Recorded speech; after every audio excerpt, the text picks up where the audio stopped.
Wait, don't tell me. Air travel safety is on your mind. Am I right? So, today, in this episode of Aviation Intrigue, we're going to get into three key factors that may be behind the recent accidents. We'll also tell you what the airline safety records show. So, if you're left feeling like flying has gotten more dangerous, less safe, and you're nervous about getting on your next flight, you've absolutely come to the right place. We will look at the human factors, pilot experience, and air traffic control. We will get into those numbers also, but most importantly, we will see if the statistics indeed justify our fears. You're going to be surprised because I certainly was, so stick with us. This is Aviation Intrigue. Hello, and welcome to Aviation Intrigue, where we discuss aviation-related topics that you are naturally curious about. I'm your host, Gopal. My co-host, Elaine, and I will take you through an immersive experience and simplify everything for you. Let's get started because we've just been cleared for takeoff. So, Elaine, like everyone else out there, I've been watching news, I read about it, and it just feels like there's more airplane accidents happening recently than before. I don't know if it's just a perception or it's grounded in reality. I think just about a month ago, we had that horrific crash in Washington with a mid-air collision, tragically killing a lot of people. And then a few days after that, we had that very bizarre flip over of the jetliner, I believe in Toronto. And we have heard about several close calls, near misses, runway incursions. Everything, I think, is adding to this whole factor about how people feel about air travel. So why don't we start with one of the factors, which I think is the human element. There's people involved in all those things. What's your take on this? Sure, you're absolutely right. We've been inundated in the recent weeks with reports on the news and on social media with the two accidents that you mentioned, along with a few others and some what we call runway close calls. And a lot of that has been captured on video and posted all over social media. We're definitely inundated with these reports. And naturally, we're going to ask a lot of questions like, is flying still safe? Is it getting more dangerous? Is it riskier every time I board an airline flight? And with the immediacy, with the frequency of reports, with lots and lots of visuals to go with it, it's definitely out there in terms of increased levels of anxiety have certainly been the result of that. So I think you're right, especially with social media. It seems like anybody with a cell phone can take a photo and become an immediate expert in that subject. And I'm sure they're adding to it. It's not just traditional media, right? Right. With individuals being able to capture airlines flying overhead, landing, taking off, lots of vantage points you can get from either security cameras or from individual devices like smartphones. We're seeing that everywhere. I believe there have been some incidents captured on doorbell cameras and car dash cams. And so it's just becoming more and more common where you will basically get immediate reports of anything having gone wrong. And in terms of aviation and the airlines, aircraft, that's definitely something that gets your attention. So I think that's interesting because in some of the accident analysis, I've seen they actually use these doorbell cameras because there's no other footage. I think some of these airplanes have cockpit voice recorders or flight data recorders, but some of them don't. The kind of planes you and I fly on a daily basis don't have either one of those. So relying on people's cell phone footage or doorbell cameras looks like that actually helps in the accident investigation. A lot of that footage has actually been very helpful to accident investigators when it comes to trying to figure out what went wrong. And that's the case actually with the light aircraft that you and I fly, along with the airlines, because even though they do have the recording technology, cockpit voice recorders, flight data recorders, a lot of those things take a long time to parse out, and they become part of what we've seen are always lengthy investigations. And again, the immediacy of a smartphone capturing a mishap with an airline or a close call or an aircraft of any size just kind of puts that out there. So what about in the airplane, in the cockpit, there are people, right? The pilots are people, air traffic controllers are people, there's people involved. So there's probably a human element from that side too, right? Oh, definitely. There are people behind every flight operation, whether it's air traffic controllers, pilots, flight crews, crews on the ground. All of that comes together in terms of an investigation as to the human element behind it. And that's what makes these so complicated. We can see on the footage what is happening or what has happened, and there's a lot more to it. There are people flying the aircraft, despite the amazing automation that the large aircraft and airliners have these days. It's still up to human beings to either deal with abnormalities, deal with emergencies, obviously dealing with the routine day to day and using that automation to help them. But they're certainly the ones behind everything that you see out there. So I know that we don't have any insider information about some of these crashes. We read about it just like anybody else does. So I don't want to pretend that we know something that we don't really. But in the Washington, D.C. case, there's actually technology about proximity of airplanes. But despite that, we had that accident. Oh, sure. That speaks to the point. There's technology on, I believe, both those types of aircraft, the military helicopter and the airline jet, that allow crews to electronically see traffic, but it is still up to them to either take evasive maneuvers, flying the aircraft if they have to, or get another direction of flight if it is something that isn't quite that much of an emergency evasion. But either way, it is up to the people flying the aircraft to recognize and react and manage what happens after that. So that's kind of interesting because I'm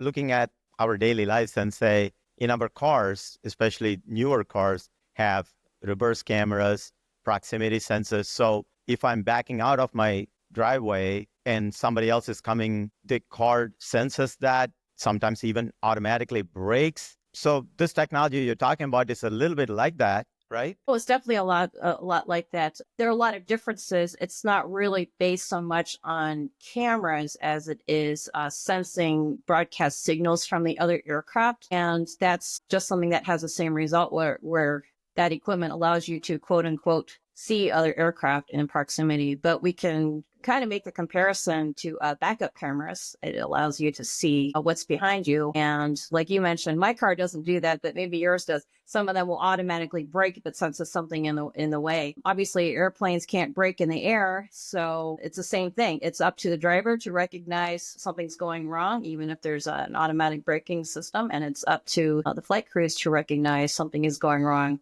when traffic may be getting too close. And again, with all the automation, it is still up to the people flying to make that judgment call. Yeah. So again, just reading from the reports, it seems like in the case of Washington, D.C. accident, the aircrafts were able to electronically see each other, but when they physically got very close, they didn't have time to respond. It just wasn't enough, unfortunately. Sure. And that speaks to, again, the human factor. We don't know at this point whether it has anything to do with the traffic avoidance technology present on those aircraft, or whether human factors were more prevalent in what caused a crash. All we know is that whatever happened, the two altitudes, unfortunately, came together in terms of the flight paths of the two aircraft, and automation and human intervention just did not work in that case. And we are definitely going to be watching to see when those reports start coming out to see if we can get more information on what happened.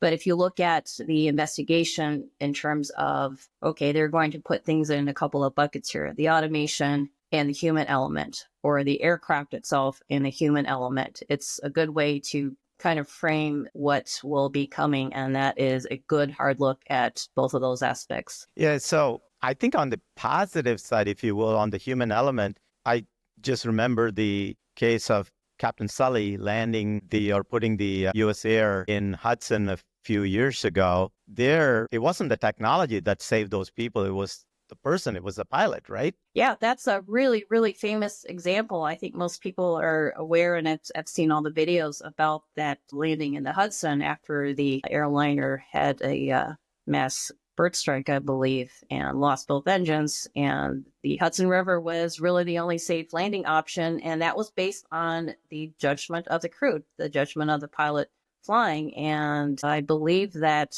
he manually flew the aircraft down to that water landing. And that's another example of, again, a human element having precedence in terms of an emergency in this case. So the aircraft technology is clearly getting better and evolving, but still that human element sometimes is what determines whether the outcome is positive or perhaps not. Oh, definitely. It's really up to, again, the human in the end. We'll call it the pilot in command, the person in charge of the flight in the end to make those decisions. Again, whether it's a routine flight or a non-routine flight or a dire emergency, that pilot is going to rely on training, on knowledge of the aircraft, on experience, everything up to that point to deal with that normal flight or that emergency. Regardless of whether it's a routine flight or an emergency, there's something that we call standardization, that you learn to do the same thing to treat that particular operation consistently. And that's something you practice for normal operations. And that's something you practice for abnormal operations where maybe something isn't quite right. For example, a rough sounding engine, or in the case of jets, a signal that something isn't quite right, but you're still flying and you can continue on. Or in the case of emergencies, that could involve something like the pilots deciding to divert to the nearest airport and managing the emergency on the way down to the ground. And that is always based on things that have been practiced and trained for and done in a consistent manner. Yeah, I'm a big fan of standardization and consistency. I mean, to give a simple example, I travel a lot and I've forgotten things in hotel rooms before. So now I have a process. When I go there, I put my keys and wallet and laptop in the same place. So when I'm done, I have a good idea that I got everything instead of going back to the hotel because I forgot something. So standardization helps everywhere. Oh, sure. Putting your keys in the right place when you're done driving for the day is a great example. We often strive to do the same thing in aircraft in terms of having the same routine. We use checklists to make sure that we're doing things the same way every time. And that includes, again, normal, abnormal, and emergency operations. So in terms of the accidents that have occurred, all we can say is that we need to look at whether the procedures were followed to the extent that they could be used to handle whatever was happening. And it seems like in a lot of these incidents, a quick human reaction was required. And that can often be a weak point in an accident chain. Human reaction to something startling, unexpected, dramatic, loud, can really cause the human brain to lock up for a second. That's known as startle effect. And it's not something that you can dispose of in a human being, but you can mitigate that through repeated training. And that is very, very common in both general aviation, in smaller aircraft, and in the airline world, in the air transport world. And so if you look at all of that put together, it's something that they're going to take a really hard look at too, as well, is how much did the human element contribute to that? Because in the end, those are the types of things that occur before something dramatic like this comes out on the news. And even though that can be looked as a little bit subjective, it's always, always there, no matter what. Yeah, I mean, I drop a cup of coffee and the cup breaks, it startles me. So it gets my attention. Yeah, it could be anything from dropping a coffee cup to an engine failure in flight. It's something that dramatic. That's not something that we constantly think about when we're out flying, but it's something that actually as pilots we train for and are prepared to address should that happen. So that reminds me that whether you're flying an aircraft, fancy aircraft, a shuttle, car, whatever, that person still is an integral part of determining how things go. It's even maybe with automated self-flying cars and self-flying planes, the pilot or the driver still plays a very, very strong role one way or the other. Well, at least at this point, we've all heard the talk that not only are driverless cars on the way, pilotless aircraft are also on the way. That could be a little further out than the driverless cars. But it's definitely something to think about in terms of, well, what's the next step in automation and how much is a human element going to be taken out of that? And by the way, is that good or is that bad? There are pros and cons to all of that. And it's going to be really interesting to see what happens with aviation technology in the future. And when we look at the human element again, my guess is that it will always still be there to one degree or another. So the other example just, I think, happened recently in, I believe, Chicago, Midway, a Southwest airline. We all saw the video on social media everywhere that there was a private jet that was crossing the runway and the Southwest had to basically pull up at the last minute, right? You remember that? Oh, yes. That was, I think, just a couple of weeks ago where a Southwest Airlines 737, the well-known purple 737s coming into Midway, did what's called a go-around, did an aborted landing. And I believe they were actually very, very close to the surface of the runway, very close to touchdown, when they decided to do that go around and climb back out again because of a jet. I believe it was a charter jet of some kind that was taxiing across the runway right in front of them. And that is another case of what we would call startle effect. Okay, I'm sure that the 737 crew on the Southwest jet was not expecting that to happen, but they did have their eyes outside, thankfully, saw what was happening and reacted in the right way. And I would put that to training. That is something that is practiced repeatedly. There are those times when you will have to abort your landing and go around, and that goes for little two-seat aircraft flying in a traffic pattern at a local airport to jets coming into Midway. Yeah, so I think that that particular example has a human element of that Learjet or the private jet that somebody missed some instruction and crossed the runway when they shouldn't have. And the captain of the Southwest made the right decision. So there's human element on both sides, just in that one example. Right. There are a number of human beings behind the scenes in what happened there. Air traffic controllers. There are controllers who monitor what's happening on the ground. So there were people talking to that jet as it was taxiing, and air traffic controllers working in the control tower that watched the 737 go around. And I assume that they immediately spoke to each other at that point to tell them that they were aborting their landing so that they could receive further instructions, as well as the onlookers. So I believe it might have been a security camera that caught that that caught that close call, and the people who are viewing that are also thinking, wow, kudos to the 737 crew for going around, but how often is this kind of thing happening? And that goes back to, are these reports, even the ones that ended up successfully, like this go around, are they feeding our fears that being on an airliner is getting more dangerous? And so you put all that together and it comes down to the human element. Yeah, I can't even imagine being in the back of that Southwest. You're about to land, you're about to touch down, and suddenly the plane is up again. Talk about startle effect. You heard our discussion. We want to know what you're thinking. Are you anxious or are you optimistic about flying now? So go to the comments section and make sure you let us know. The Southwest airline example was actually caught on a cell phone camera or a security camera, not on some official way. So is that happening a lot? That means that more of these accidents are happening that we don't know about? That's one way to answer the question. With the prevalence of cell phones and social media postings, which can be instantaneous now, as we know, it can be really easy to think, well, now that we're starting to capture what's really happening out there, should we be more concerned about flying safety and things like that? And I think there's two ways to answer the question. One is, sure, we're definitely capturing more of what's happening out there, good or bad, and we're definitely learning about these things instantly versus the times when maybe it took a little bit of time to get the news on something because and it also took a lot longer to get reports of these on the news rather than bystanders or witnesses capturing things on their cell phones. And so you can say, well, this really is more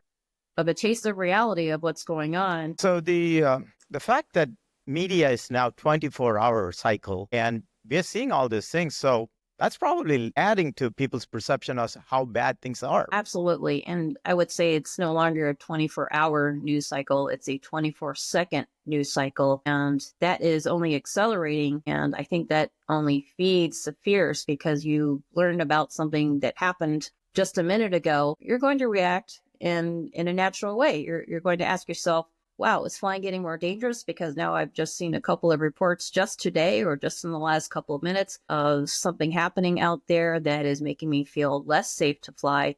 And so it's only natural to react that way. So that brings the question of, if we are feeling that way, how do these airlines and the national organizations, how do they measure, how do they record accidents, and how do they report it? Sure. So statistics when it comes to air travel safety are tracked by government agencies like the National Transportation Safety Board. That's the entity that investigates accidents and incidents. And airlines obviously keep track of all matters of the aspects of safety. And so you can see those online now. And a lot of the measurements of these things are done with what's called the accident rates, because that's a true measure of how often accidents are happening. And they can also track things like injury rates, fatality rates, survivability rates, so on and so forth. One example would be at the air travel level is per 100,000 hours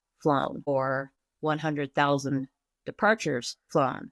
What's the rate of accidents or accidents that include injuries or fatalities? What's tied to that? And generally, you can look at reports that track these on a yearly basis so that you can take a look at trends from year to year. And that's a common way of looking at those statistics. So are these measured similarly across the world, like in the US versus internationally, everywhere else? Yes, the accident rate is basically the most widely accepted way of accurately measuring things like safety, survivability, and that would go for airlines and large air operators all over the world. So I think number of accidents or number of fatalities per 100,000 flight hours or a million flights or whatever, some sort of way of normalizing it so we know if things are getting better. And I would assume that they track it year over year, so we know if these are trending in the positive way or not. Sure. I'm sure they're tracked month over month and week after week. And the reports you tend to see online are compiled on a yearly basis because a lot of the organizations that cover the airline world or the air transport world keep track of these annually and put out a little summary of here's what's happened in the last year or whenever. They could put out an annual report on what's happened in the most recent year that the information was available. And that's very, very common to put together a yearly report and look at trends over, say, the past 10, 20 years. Yeah, I mean, I would assume that it takes a long time to do an investigation. Anything faster than a year is going to be impractical. Let's transition a little bit into people who are flying these airplanes, the pilots. What kind of experience level are we hiring now compared to, let's say, in the past? You touched on a trend that pilots at all levels have been talking about. There's been some awareness of a change in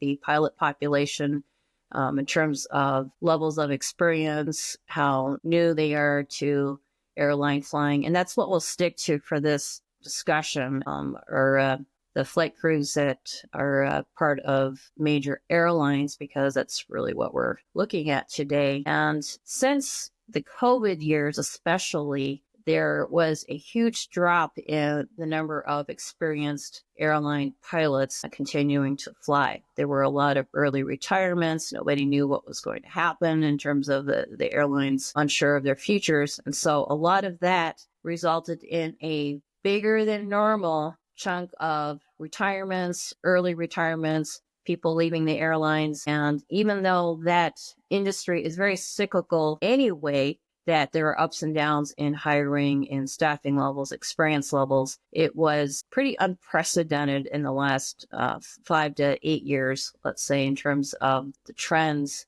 going to newer pilots being hired at very high numbers once there was a shortage recognized, and those pilots being less experienced have been in greater numbers out there flying airlines.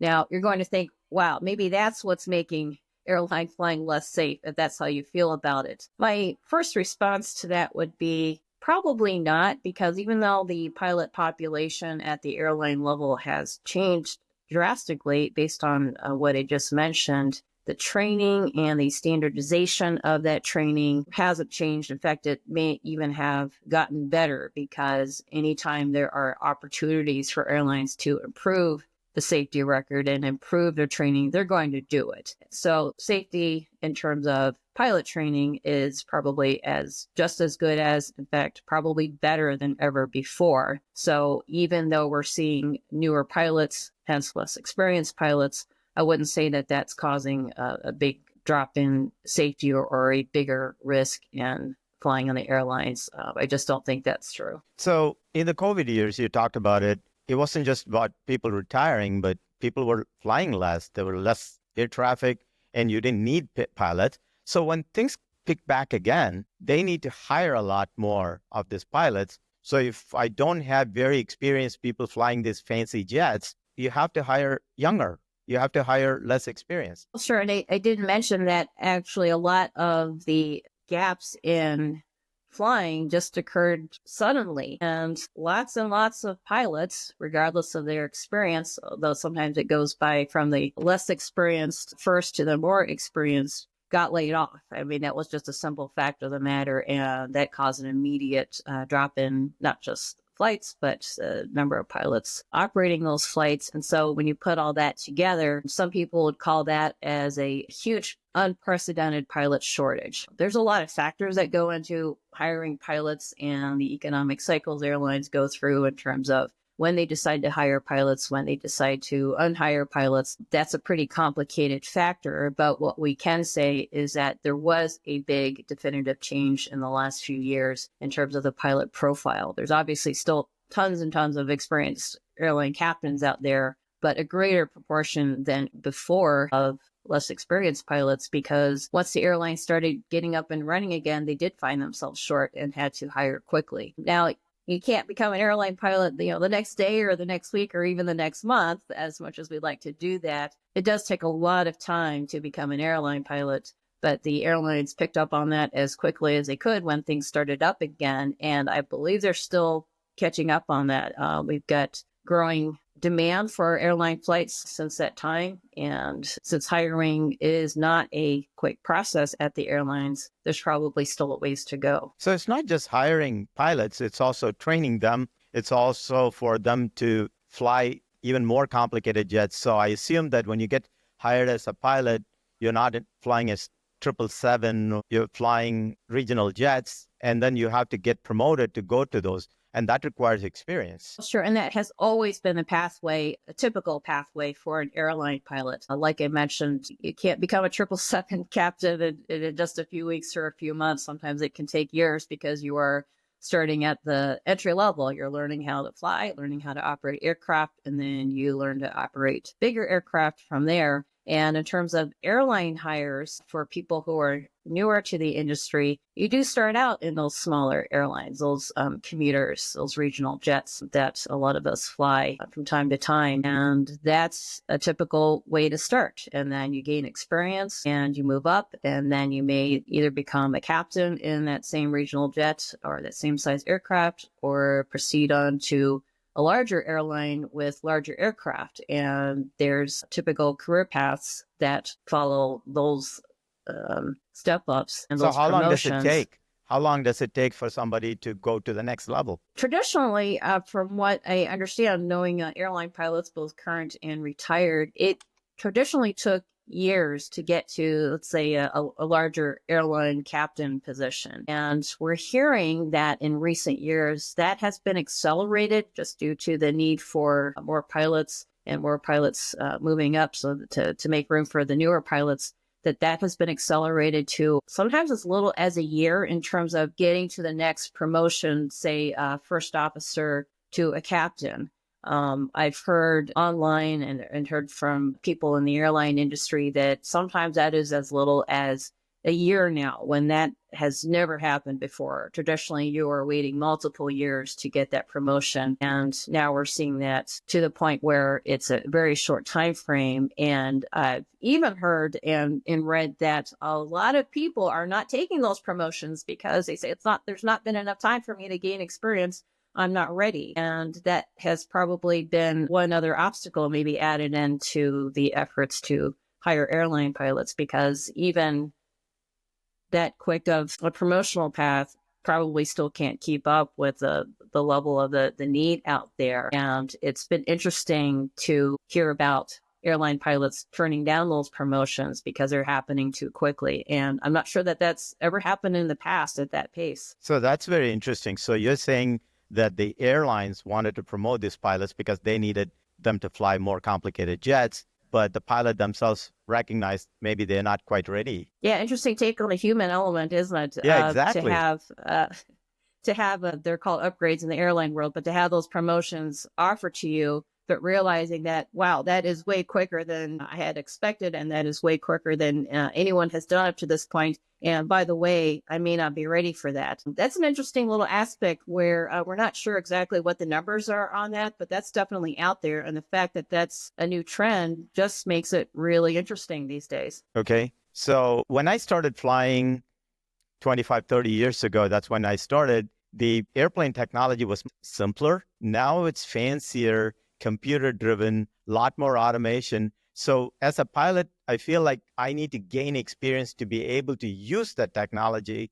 Just because the technology is there doesn't mean I know how to use it. And therefore, that may be making more mistakes. Sure. If we get into the advanced technology, we're seeing in everything from large airliners to these small 2-seat and 4-seat aircraft that you and I fly on a regular basis. It's amazing how the electronic cockpits have advanced just in the last few years. And we're seeing that in the flight training world, whether it comes to a larger aircraft or smaller aircraft, that takes time to learn. And by the way, you're also learning to fly an airplane. So when you put those two things together, it can open up the risk for mistakes. It can open up the risk for issues coming up with not knowing how to manage or use the technology. And that's been a big conversation in the flight training world, because maybe we need to devote more time to both the electronic technology in the cockpit, because by now all the instrumentation is digital, even down to the very small aircraft. And it's amazing how closer together the large aircraft and the small aircraft are coming in terms of technology, autopilots and digital instrumentation. And that takes a lot of training to get a handle on and use that to your advantage and not to your disadvantage. Because if you look at simply flying an aircraft, that's one thing. But you add being able to basically manage several complicated computers on top of that, that's another thing. And that's another human factor that we should be looking at. And in terms of airline safety, is that making airline travel more safe, less safe?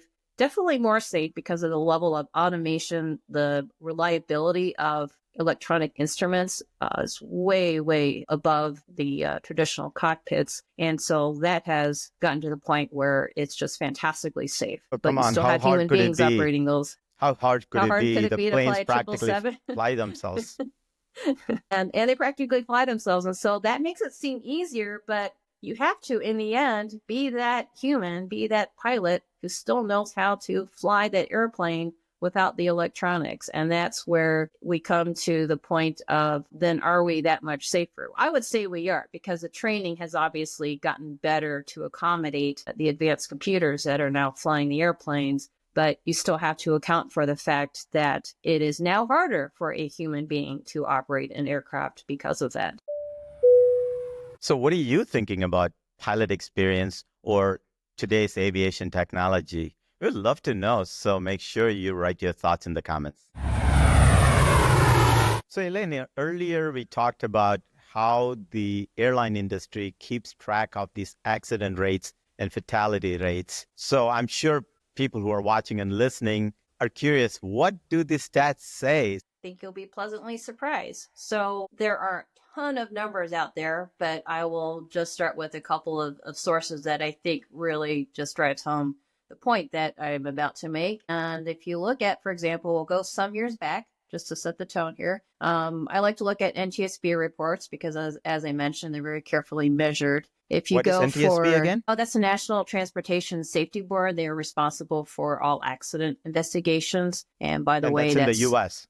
that's in the U.S. They do Okay. assist worldwide, but in other countries, they will have the equivalent of the NTSB for air accident investigations. And so the NTSB is basically the keeper of the go-to statistics we use for air safety. And by the way, they're responsible for everything from the large airlines safety statistics to small aircraft. So they do pretty much a little bit of everything when it comes to aviation safety. So I'm going to turn to that, and I'll check here on, let's say, if we do 2001 to 2017, because that's a report that they have put together, and this is for 100,000 flight hours. We talked about the accident rate. That's one common way of measuring it. And I'm looking at the fatal accident rate for that is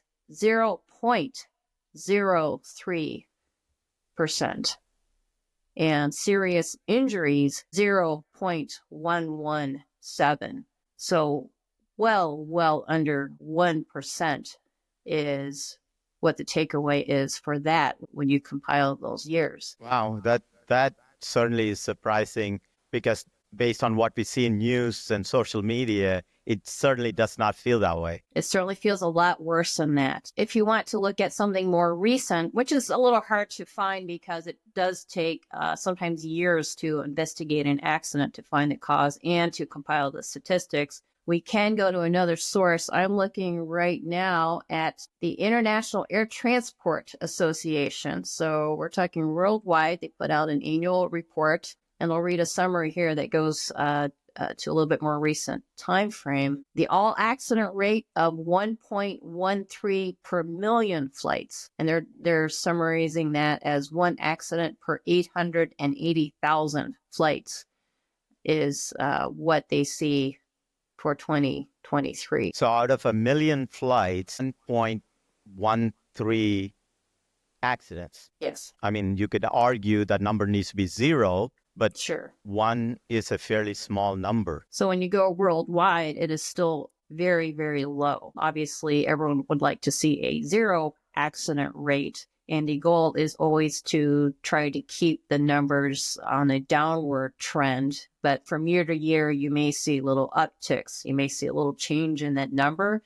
But if you look back at the last recent decades, it has been pretty steady at those low numbers. The little upticks and downticks are just part of the overall trend of accident rates actually going down over time. And we can attribute a lot of that to improvements in technology, improvements in operating and training and safety practices, because one thing the NTSB does after investigating accidents is to come up with ways to hopefully prevent that accident from happening again. So they'll come out with recommendations in a lot of cases on what we can do better to improve the safety record and prevent certain types of accidents. Yeah, I'm glad we looked at these statistics because, like I said, it does not feel like that. If you watch your local ABC News and CNN and you form an opinion on what airline traffic safety is, and then you look at these numbers, it feels they don't match properly. No, they don't. And I hope that makes people feel better about boarding an airline, because it really is statistically very rare to be involved in something serious. And so hopefully that helps. But it is definitely hard to counter the daily reports of mishaps and accidents, not just in the US, but all over the world. And it is something that you can look to as well in the greater picture. And we like to call that in flying the 30,000 foot view. It is really, really safe. Remind me again, before this Washington, D.C. crash where a lot of people died, when was the last time such a big crash happened in the U.S.? The last fatal crash of an airline, of a major airline on U.S. soil, and they did make a note on that, is 2013. That airline was from overseas. I believe it was called Asiana, and they crashed short of a runway at San Francisco. And that is going on maybe a dozen years ago. And if you want to look at when was the last time a U.S. airline had a fatal crash on U.S. soil, we'll go back to 2009. That was the last time that happened. A lot of people may be aware of the Colgan Air crash in Buffalo, New York, where all on board, unfortunately, perished on a winter night. And By the way, that crash was called a landmark accident because it led to pretty drastic changes in pilot training and pilot experience levels required to fly professionally. There were many changes as a result of that accident. And so that's easily remembered in aviation as one that made a big change. And that was actually the last time we had a major U.S. airline and a major accident there on U.S. soil. So we're going back some years there. So hopefully that makes people feel better in terms of U.S. airlines getting into major accidents being really rare. Yeah, it just like we have talked about a couple of times, is just if you just watch news and follow social media, it just feels like this is happening a lot. And every time you get on a plane, it's going to crash. But statistically speaking, historically speaking, I think, isn't it flying is safer than driving? You hear that a lot. Flying is safer than driving. And I think when you look at all of the statistics put together for air travel, it's going to be a lot safer than driving statistically. In general aviation, where you've got people flying in other modes, whether it's large aircraft or small aircraft, there are different sets of statistics for that. And I believe that the rates are not quite as good as the airlines, but hey, we're talking airlines. This is how the public travels by the millions. That's really what we're going to be thinking of when it comes to aviation safety. I'm glad we touched on these numbers because I feel better knowing what the statistics are rather than just watching news and panicking. One element that we haven't quite talked about yet, so why don't we get into that, which is air traffic controllers. Again, people on the other side, there's pilots on one side, air traffic controller on the other side. And there's been some issues and challenges there too. Sure. We talked about the big change in the airline pilot population, how there was a big sudden shift in recent years. And a very similar thing happened to the air traffic controller world. During COVID, air traffic controllers were either furloughed, retired, took early retirements. There was a huge departure. And when things started back up again, just like the airlines, there was a gap in personnel. And so there's been a big push. Since that time, it's still going on in terms of hiring new air traffic controllers. And like becoming an airline pilot, I think it's actually much harder, but not being a controller myself. It's amazing the job they do every day. Air traffic controllers require a lot of training, years of training. And then when you get on the job, your formal training, you are still training for a number of years to get fully certified in the particular position and location that you're working at. And were you to move to another location, you're kind of not so much starting over, but you're retraining again for that particular location. So there's a lot of training involved, a lot of experience required to get to the high levels of, say, managing a very busy airport like a Kennedy or Washington Dulles or Chicago O'Hare. And that's something that has been discussed in terms of what is called a controller shortage. There's a lot of factors behind that, but this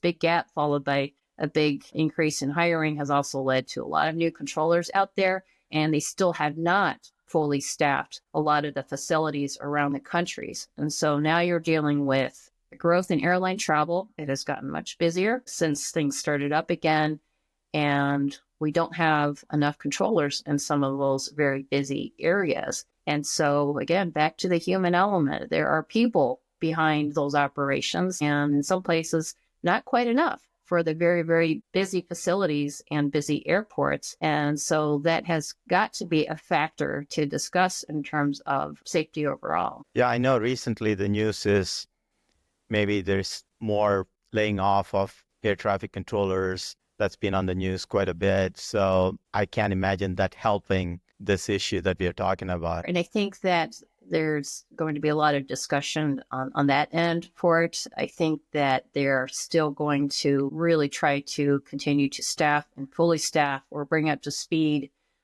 airports that need more controllers and facilities that also control the airspace high above the airports. So there are facilities around the country that are not necessarily located right at an airport that have air traffic control staff handling the en route traffic, at the higher levels. We're talking, 25 to 45,000 feet as a general description. And those facilities are also in need of staffing in some places. Yeah, I mean, as a pilot, I depend on the air traffic controller to be able to see. So when we fly and it's all clouds, you can't see. So you need somebody with a radar sitting on the ground telling you how to avoid not running into a mountain or not running into another plane. Yeah, there's definitely people behind that, even though they've got equipment. We don't have radar on most of our small airplanes. They've got the equipment on the ground to be able to see us and help us detect other traffic out there.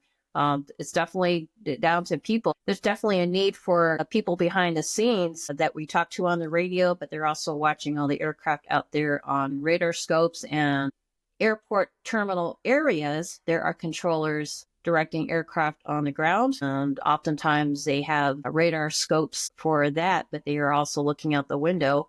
And control towers, which sometimes you can see if you're at a big airport, are the people not only on radar scopes, but are literally looking out the window at aircraft coming and going. There's definitely a lot of human beings behind the scenes there. Some that we're talking to as pilots as we're flying or taxiing around, but many, many more who we don't hear from and are out there doing their jobs. Yeah, I can say that the air traffic controllers that I know are fantastic people.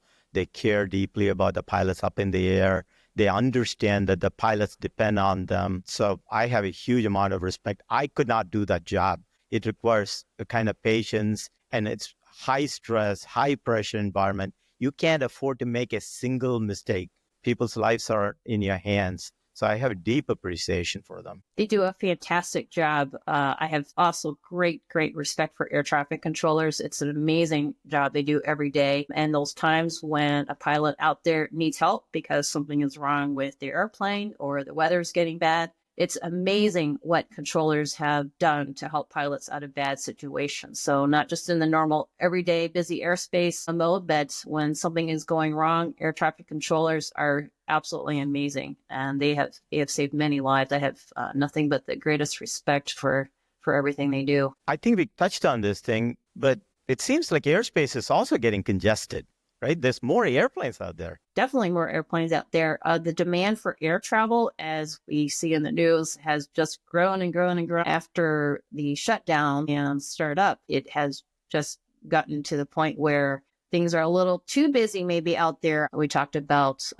some controller shortages that have contributed to that as well. And if you look at websites that allow you to kind of see the air traffic activity out there, you take one glance and you'd see, well, the airspace is literally filled with aircraft flying around with controllers monitoring them. And it is definitely a busy place to be. Yeah, I think the airspace is certainly getting congested. And so we need well-trained, well-staffed air traffic controllers, well-trained, experienced pilots. So everything has to come together. So needless to say, if you're enjoying this episode, and we hope you are, make sure to follow and subscribe, hit the like button, and give us a 5-star rating. So Elaine, I think we now talked about the human factor that actually came about multiple times. We talked about aircraft technology. We talked about pilot experience.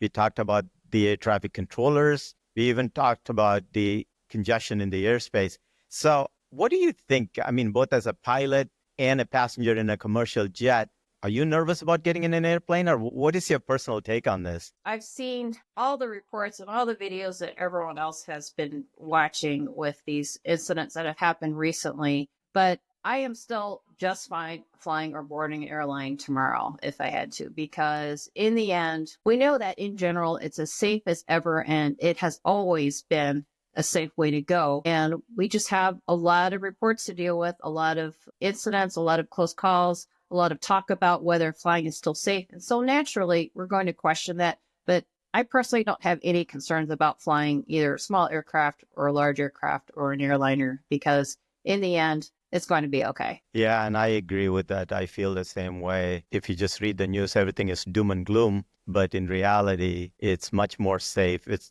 like we talked about, it's safer than driving. So I feel pretty good. Thank you for this dialogue. I enjoyed touching on all of these topics. Remember, we will be publishing new episodes every Thursday. Speaking of new, we have a terrific episode lined up for you next time. We're going to be looking at the very fun activity of airplane spotting. It's going to be very interesting, so make sure you tune in. And go ahead and let us know what questions or discussions you want to see. Thank you for being with us. Hope to see you again soon. And please tell your friends about this show because we will continue to explore new topics in aviation that everyone is curious about. We are now clear to land. This is